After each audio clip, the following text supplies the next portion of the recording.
Magandang araw po sa inyong lahat. Bago natin simulan ang kwento, ay muli ko lang pong hihilingin sa inyong mga mabubuting puso na pumindot ng like at mag-comment na rin ng kahit present man lang. Siguro naman hindi yun magdudulot sa inyo ng malaking perwisyo, di ba? Pindutin na habang nakikinig. Salamat sa iyo, katribo ah.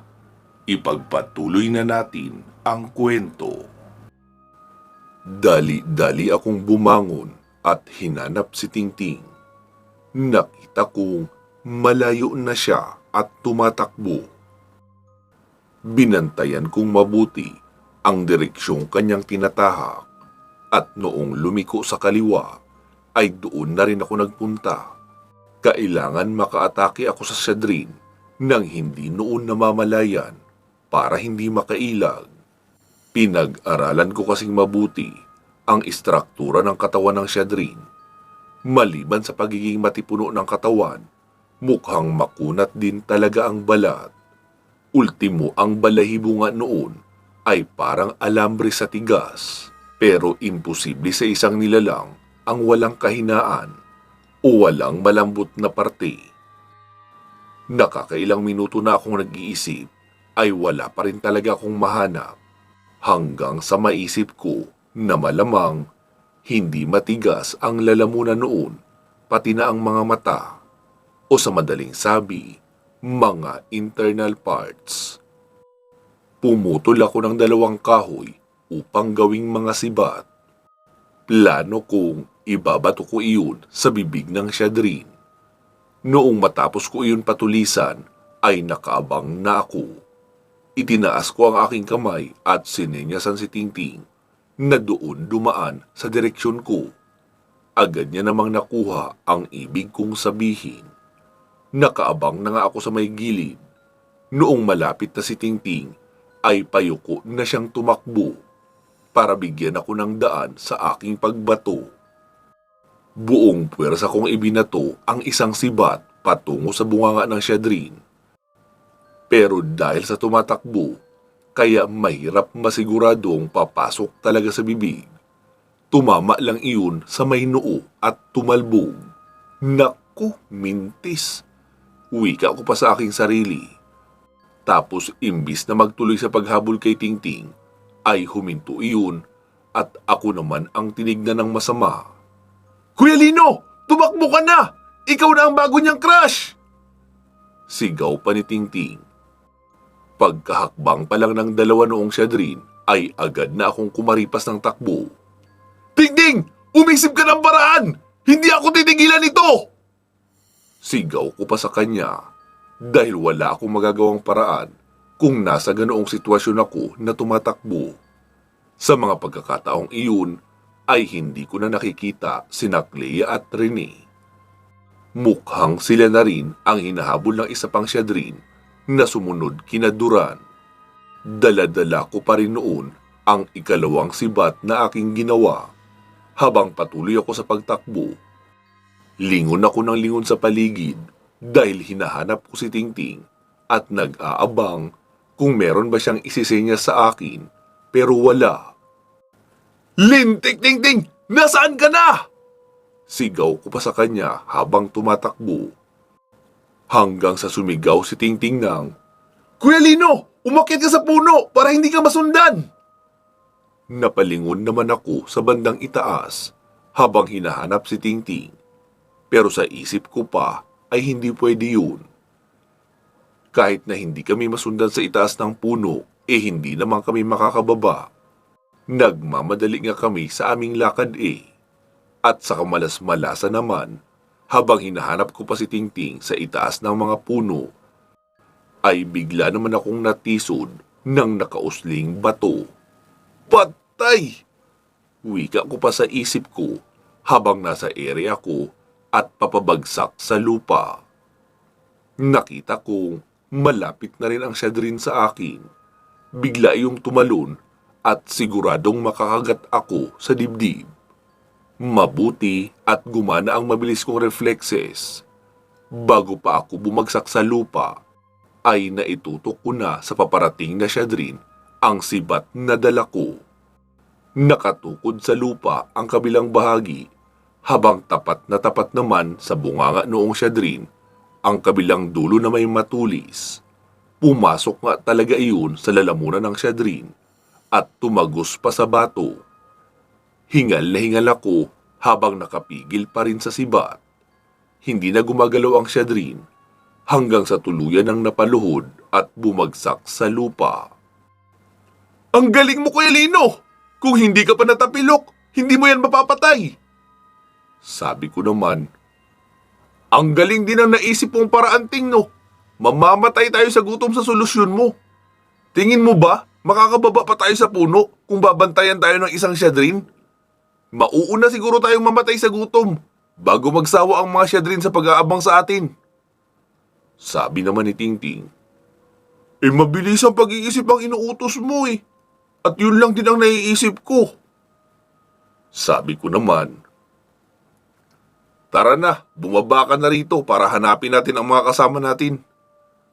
Pagkababa ni Tingting ay nakinig kami sa paligid, pero tahimik na. Hala, Kuya Lino, nasaan ang mga kasama natin? Abay, malay ko. Kita mong abalang-abala ako sa pagtakbo para hindi makagat ng Shadrin ang puwet ko eh. Tapos ako ang tatanungin mo. Hindi mo ba sila nakita? Kaninang naroon ka pa sa itaas ng puno? Hindi, Kuya Lino eh. Hindi ko rin naman sila hinanap dahil ikaw ang binabantayan ko at nag-iisip ako ng paraan para matulungan ka. Paano yan, Kuya Lino? Anong gagawin natin? Sabi ko naman, di sundin ang sinabi ni Duran na kapag nagkahiwa-hiwalay ay ipagpatuloy lang ang paglalakad papunta sa kabilang bahagi at huwag babalik. Okay. Muli na naming ipinagpatuloy ang aming paglalakad. Sa kabutihang palad ay nakita namin sa lupa ang mga bag namin na iniwan ni Clea. Mukhang ang bag niya lang ang kanyang dinala. Kuya Lino, kumain muna tayo. Nagugutom at nauuhaw na ako eh. Sabi ko naman, sige. Umupo muna kami sa tabi ng isang puno habang kumakain ng tag-isang mansanas. Matapos ang mga 15 minuto ng aming pagpapahinga, ay muli na kaming tumayo at ipinagpatuloy ang paglalakad. Lumipas ang mahigit 2 oras. Nakatagos na kami sa madilim na kagubatan. Hindi naman masakit sa balat ang init doon, kaya doon na muna kami naupo sa may unahan. May tumpok naman doon na malalaking bato. Doon na muna kami nagsiupo habang nakasandal. Sa hindi katagalan ay pareho kaming nakatulog dahil na rin siguro sa pagod sa kakatakbo. Nagising na lang ako noong makaramdam ng patak ng tubig sa mukha. Noong magmulat ako ng mata ay umaambon pala, pero mahina lang naman. Kuya Lino, umuulan. Ano ka ba? Ambon lang yan. Lilipas din yan maya-maya. Tama nga ako dahil saglit na pag-ambon lang iyon. Ilang sandali pa ay nakita na namin kakalabas lang ng kagubatan nila Duran, Jorem, Clea at Rene. Agad naman tumayo si Tingting at kinawayan sila para makita kami. Pagkalapit nila sa amin ay pagod na pagod ang mga ito. Ayon pa kay Clea na nahirapan daw talaga sila sa mga Shadrin na humabol. Dinala nila doon sa lugar na may mga bangin para doon sila makipaghabulan. Nahulog daw sa bangin ang isa. Ang isa naman ay napatay nila Duran at Jorem. Sabi naman ni Clea sa amin, hulaan ko, yung Shadrin na humabol sa inyo ay pinagtaguan nyo lang kaya kayo nakalusot. Sabi naman ni Tingting, hindi pinagod namin ni Kuya Lino sa kakahabol. Hanggang sa kapusin ng paghinga dahil sa pagod at namatay. Tumawa naman si Rene. Ano ka ba, kaibigan? Kami nga 3 oras na tumatakbo. Ni hindi malang bumagal ang takbo ng Shadrin. Tapos sasabihin mong namatay sa pagod ang Shadrin na humahabol sa inyo? Tumawa naman si Tingting at sinabing, Abay malay ko, baka weak lang sa iyong humahabol sa amin kanina, kaya bumigay ang baga sa sobrang pagod. Habang nagkukulitan, sila Tingting, Clea at Rene ay pangiti-ngiti lang ang mag-ama na sina Duran at Jorim habang kumakain ng prutas. Mukhang gutom na gutom rin talaga sila at pagod. Sabi naman ni Duran, "Ayan na ang abalo no? Ano, tuloy na tayo?" Sabi naman ni Tingting, "Kung makaayan ka naman Duran, parang malapit na lang. Hulaan ko, nakikita lang yan pero malayo pa."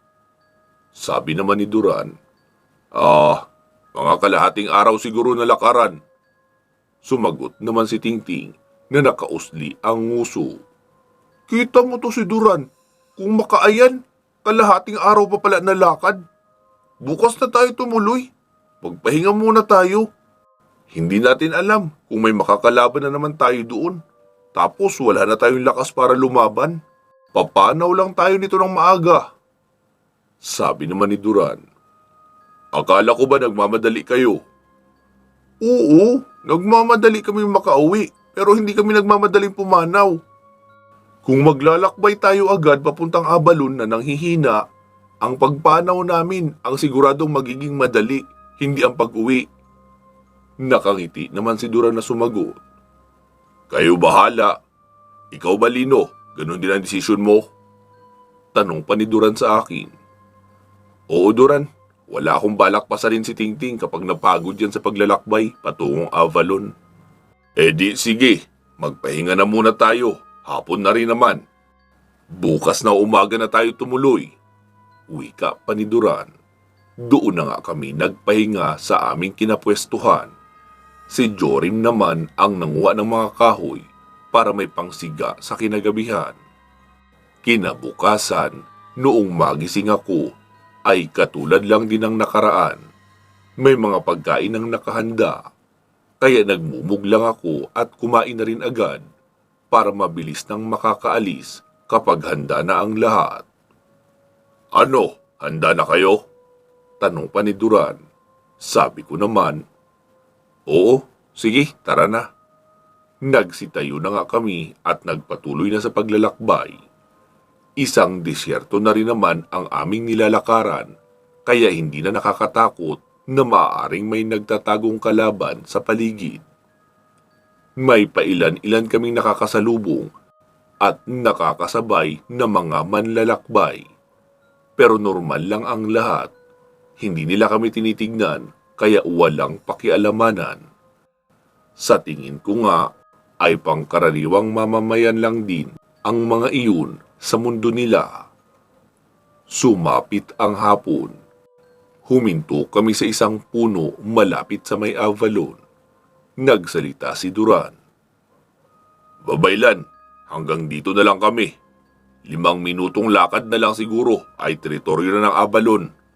Mas malakas na ang kapangyarihan nila dyan at mararamdaman nila kami agad."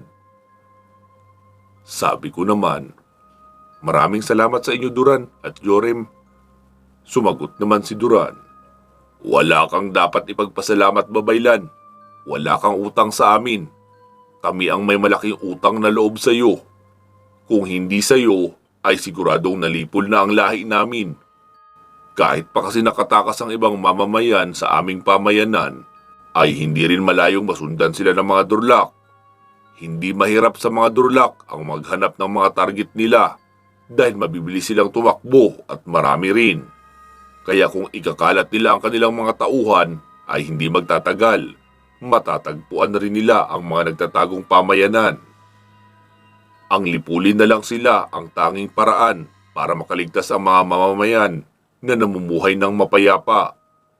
Kapag nasa labas na kasi ng kaharian ng Avalon, ay hindi na batas ng Avalon ang problema, kundi ang mga sari-saring elemento na namamayagpag at nabubuhay sa dugo at laman ng mga nilalang din.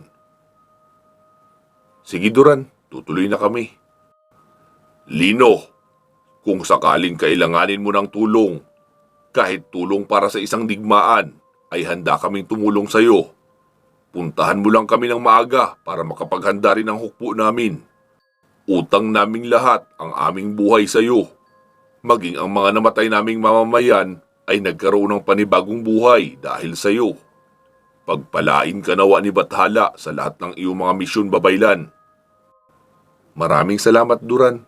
Mag-iingat din kayo ni Joram sa inyong pag-uwi at naway ligtas kayo makarating sa inyong ikalawang pamayanan. Sige, Lino. Wika pa ng mag-ama sa bayuko at noong umangat ang ulo ay diretso ng talikod sa kaumalis. Saglit pa kaming apat na nakatayo habang naglalakad ang mag-ama papalayo. Sabi ko naman noong makalayo na sila. Tara na, kailangan na natin magpatuloy. Delikado sila Lolo Ino at Rosalia doon. Kung nagising na si Kitaro at hindi niya nakikilala ang dalawang iyon. Habang naglalakad ay nagsalita naman si Clea. Ano ba yan? Love life na? Naging bato pa? Sabi naman ni Tingting. Si Joram pa talaga ang tinarget mo, no? Hindi mo ba nakikita kung gaano yun katangkad at gaano kalaki ang katawan? Sa ganoong bulas, siguradong gabinti rin ang espadang itinatago noon. Siguradong wasak yung head office mo, Clea. Ang liit mo pa naman. Sabi naman ni Clea. Ang bastos nito. Ha? Bastos? Usapang realidad lang ang sinasabi ko. O ang point ko, maghanap ka na lang ng inkantado na taga-Avalon lang din. Para naman match ba? At hindi mo kailangan magtago habang buhay. Alam mo namang forever wanted ang mga Nephalim, di ba? Sa kaharian ng Avalon. Isipin mo, bumuo pa ang Avalon ng espesyal na team na taga-patas ba yun? Para lang tugisin forever ang mga Nephalim. Mahirap kaya yun. Forever ka magtatago. Sumagot naman si Clea sabay sabing, siya ang gusto ko eh. Nagsalita naman ako. Hay, Tingting. Hayaan mo na si Clea kung saan siya masaya.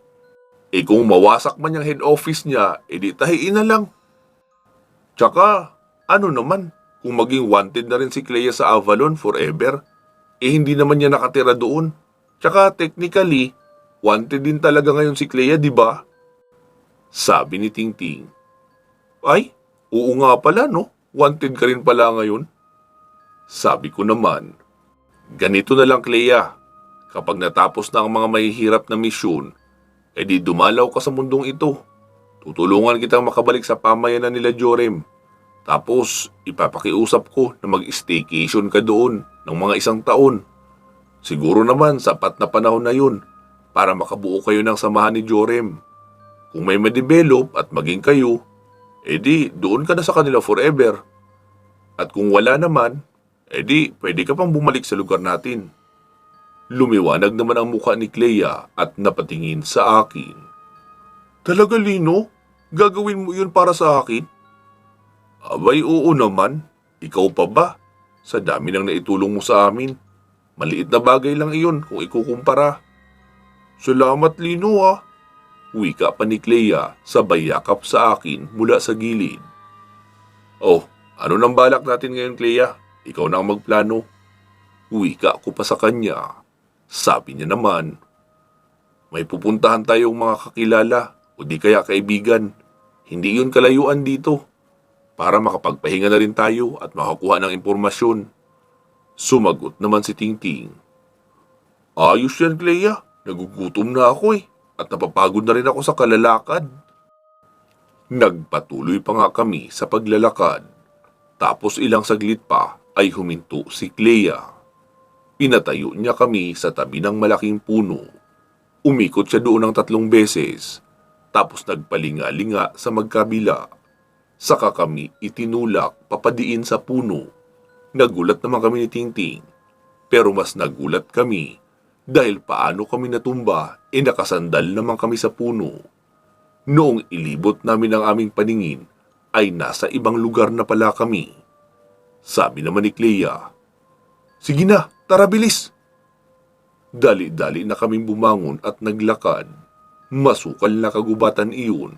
Tapos pumasok kami sa gilid ng kuweba. At noong makatagos ay may 5 bahay ang naroon. May mga pamilya ang naroon na namumuhay. Agad namang may sumalubong na binatang engkantado. Aji, ang pinsan nating diwatang gala, narito! Agad naman may isa pang lalaking matulis ang tenga na lumabas sa isang bahay. Anak ng balete! Akala namin patay ka na, Clea. Ang balita namin dito, wanted ka sa kaharian na. Nilapitan naman ni Clea ang dalawang lalaking tinawag niya na Horum at Aji. Mga engkantado rin sila at mga pinsan ni Clea. Ano ba kayo? 50% lang naman akong wanted. Bali, wanted lang ako sa paksyon ng mahal na reyna. Pero sa panig ng hari ay hindi ako wanted. Ito nga pala mga kaibigan ko sa mundo ng mga tao. Si Lino, isang babaylan. Ito naman si Tingting, sidekick niya. Tsaka si Rene. Tinignan ni Aji si Rene. Rene. Pamilyar ang pangalan mo sa akin ah. Ah, oo nga. Alam ko na. Balita ko ikaw yung pinakamabilis tumakbo sa angkan nyo. Sabi naman ni Rene. Abay, oo naman. Muli namang dumugtong si Aji. Oo nga, ikaw nga yun. Yung pinakamabilis tumakbo sa responsibilidad. Nawala ang ngiti sa mukha ni Rene. Sabi naman ni Horum. Uy, Aji, huwag ka nga ganyan. Ano ka ba, tol? Narinig ko lang din naman yun sa mga kaibigan kong tikbalang. Hindi raw umuwi sa kanila itong si Rene at doon na rin namumuhay sa mundo ng mga tao, kasama ng pinsan niyang si Ron. May nakaatas kasi sa kanya na responsibilidad ng kanilang angkan para sana maglingkod sa kaharian. Pero ayaw niya, kaya umalis. Ano Rene, mali ako? Tanong pa ni Aji. Oo, tama ka pare. Pero mahabang kwento yun at may sarili akong dahilan. Sabi naman ni Clea. Tama na nga yan. Uy, Aji, pakainin niyo muna kami at kailangan namin na matutuluyan. Kahit magkakasama na kami sa isang bahay. Sabi naman ni Aji. Eh di doon kayo sa bahay ni Horum. Wala ang mga magulang niya. Naglakbay na naman. Ako na lang ang magdadala ng pagkain sa inyo. Wala naman kasing pagkain dyan sa bahay nila Horum eh. Dinala na nga kami sa isang bahay. Sabi naman ni Tingting. Clea, wala bang mapagpapaliguan dito? Sumabat naman si Aji. Brother, Tingting ang pangalan mo, di ba? Meron kami ritong napakagandang paliguan. At kapag nakaligo ka roon, ay hindi mo nagugustuhing umahon pa dahil sa sarap ng tubig at tanawin. Sabi naman ni Tingting. Talaga? Ayos ah. Mukhang yun nga ang kailangan ko. Sabi naman ni Clea. Mamaya na pagkatapos kumain. Umalis na nga sina Aji at Horum para maghanda ng pagkain para sa amin. Noong kami na lang ay sinabi ko kay Clea. Uy, Clea, medyo matalas din ang dila ng mga pinsan mo ah. Sabi niya naman. Oo, palibhasa kagaya ko rin sila. Mga engkantadong gala. Nasa mundo ng mga tao rin yan palagi. Kita mo si Horum. Buong pamilya nila ay nasa paglalakbay, tapos narito siya. Ibig sabihin, nasa mundo siya ng mga tao noong umalis ang kanyang pamilya. Kaya hindi siya nakasama. At ayaw niya rin naman talagang sumama. Ah, kaya pala ugaling taong tambay rin ang tabas ng dila. Sabat naman ni Tingting.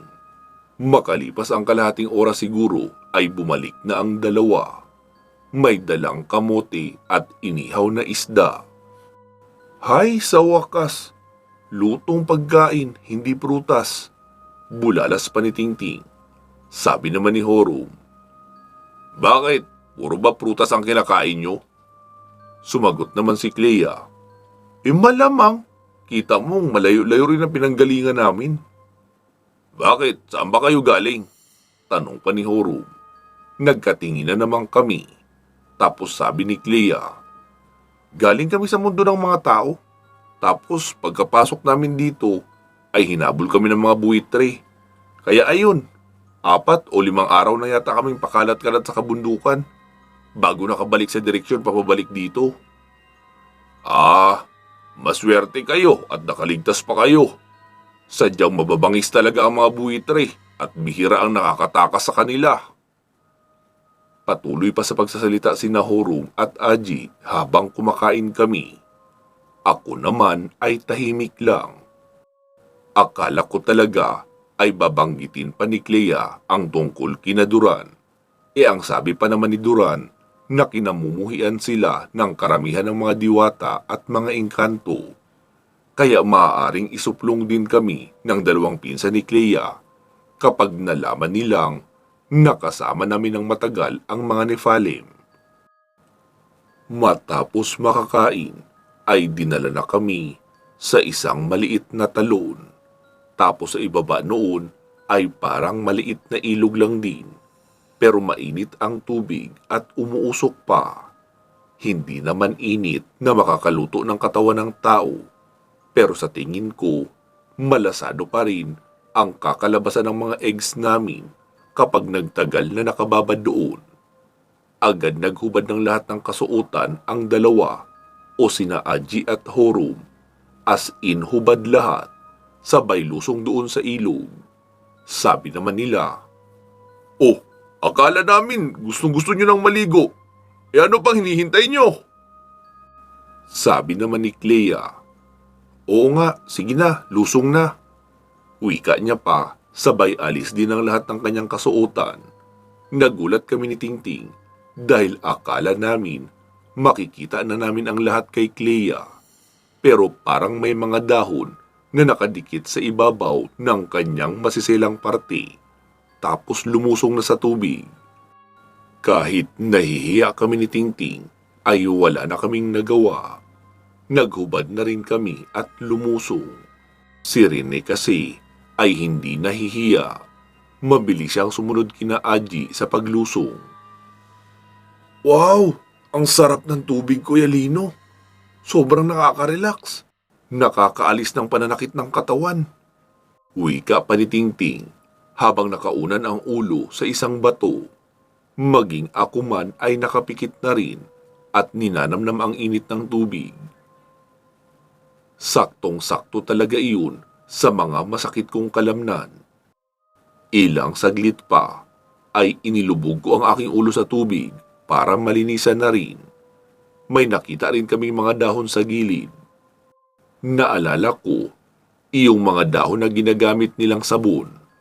Kaya kumuha na rin kami at naglinis ng katawan.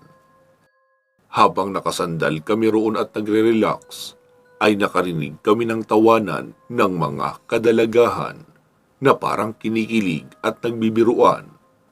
Agad kaming napamulat ni Tingting. Nakita naming paparating ang 5 kababaihan, mga diwata sila, pero sobrang gaganda. Mas maganda at mas matangkad kaysa kay Clea. Tila hindi nila alintana na naroon kami. Agad nilang hinubad ang kanilang mga kasuotan. Wala silang takip na dahon sa itaas at sa ibaba, hindi kagaya noong kay Clea na hindi kita ang mga dulo at ibabaw. Tulala kami ni Tingting habang nakatitig sa mga bagay na espesyal sa paningin namin. Sabi naman ni Aji, "Oh, di ba? Sabi ko sa inyo kapag naligo kayo dito, ay hindi nyo nagugustuhin pang umahon. Mas marami pa ang darating maya-maya dahil papagabi na. Habang lumalalim ang gabi, ay mas dumarami ang naliligo rito dahil oras na ng pahinga mula sa maghapong pagtatrabaho." Sabi naman ni Tingting, "Bakit? Parang lahat yata ng dumating ay mga magagandang babae." Sumagot naman si Horum, "Kasi galing sila sa kabilang pamayanan. Puro sila babae roon. Mga tagapangalaga sila ng mga bulaklak. Kaya pati ang tubig ay nag-aamoy mabangong bulaklak kapag nakababad sila." Hindi na kami nakasagot pa ni Tingting dahil nakatitig kami sa mga diwata na masayang nagsasabuyan ng tubig sa unahan na parang mga batang naglalaro habang naliligo. Napansin kong tila may kakaibang mahika ang bumabalot sa akin mula sa tubig. Iyon bang ayoko nang umalis sa ilog na iyon? Hanggang sa lumapit si Clea sa harapan ko Nakita kong masungit na ang mukha niya at sumisigaw, pero hindi ko naririnig ang mga sinasabi niya. Nang bigla akong sampalin ito ng malakas, bigla akong bumalik sa tamang wisyo. Doon ko palang narinig ang mga sinasabi niya. Umalis na tayo rito bago pa kayo tuluyang makapitan ng pangmatagalang pagkahumaling. Sigaw niya pa sa akin. Nakita kong wala na sila Aji at Horum. Si Tingting naman ay tulala lang din at nakatingin sa kabilang bahagi kung saan naroon ang mga diwata. Nilapitan rin ni Clea, si Tingting at Rene at sinampal lang pagkalakas-lakas. Nagulat din si Tingting at Rene habang nagtatanong kung anong nangyari. Sabi naman ni Clea, di naapektuhan kayo ng kapangyarihan ng mga diwatang yan. Malakas ang kapangyarihan nila sa panghalina. Dahil sa marami silang nakababad sa tubig, kaya pati ang tubig ay apektado na rin. Dali-dali na kaming umahon sa tubig para hindi muling mapasailalim ng panghalina ng mga diwatang naroon. Habang naglalakad pa pabalik sa bahay ni Horum, ay ikinuwento ni Clea na kapag inabot pa kami ng pagsikat ng araw at nakababad pa sa tubig na pinaglubugan rin ng mga diwatang iyon, ay magiging pag-aari na ng mga diwatang iyon ang kaisipan namin. Kukunin nila kami at gagawing pataba sa mga alaga nilang bulaklak. Ano? Sa tikas kong ito, gagawin lang akong fertilizer? Kahit gawin mo lang sana akong aliping parausan ay pwede na. Pero iyong gagawing pataba sa halaman, ang saklap nun na. Bulalas at reklamo pa ni Tingting. Sabi ko naman, yun pala ang sinasabi ni Horum, na kapag naligo roon ay hindi nagugustuhin pang umahon. Nagsalita namang muli si Clea. Kahit mga pinsan ko ang mga iyon, ay hindi ko sila pinagkakatiwalaan. Nasa sarili lang nila ang loyalty nila. Wala silang pakialam sa iba. Hindi uso sa kanila ang kaibigan o kamag-anak. Basta't may magiging pakinabang sa kanila, ay ipagkakanulo kanila. Wala rin silang tulong na ibibigay ng walang kapalit. Kaya itong pag-stay natin sa kanila, utang ko ito. Pero hindi ko pa alam ang kapalit. Malalaman ko na lang kapag alam na nila ang hihingi nilang kapalit sa akin. Sabi naman ni Tingting, ang sasama naman pala ng ugali ng mga iyon. Walang kamag-anak. Pagkarating namin sa bahay ni Horum, ay may nakahanda na ulit na pagkain. Sumigaw naman si Aji sa kabilang bahay. Clea! Nandiyan na ang pagkain nyo. Kayo na bahala dyan ha. Tapos pumasok na sa bahay nila. Nagpasalamat naman kami at pumasok na rin sa bahay ni Horum. Pansamantala muna natin puputulin dito ang ating kwento. Magsama-sama tayong muli sa part 195. Mag-iingat po kayo palagi at hanggang sa muli.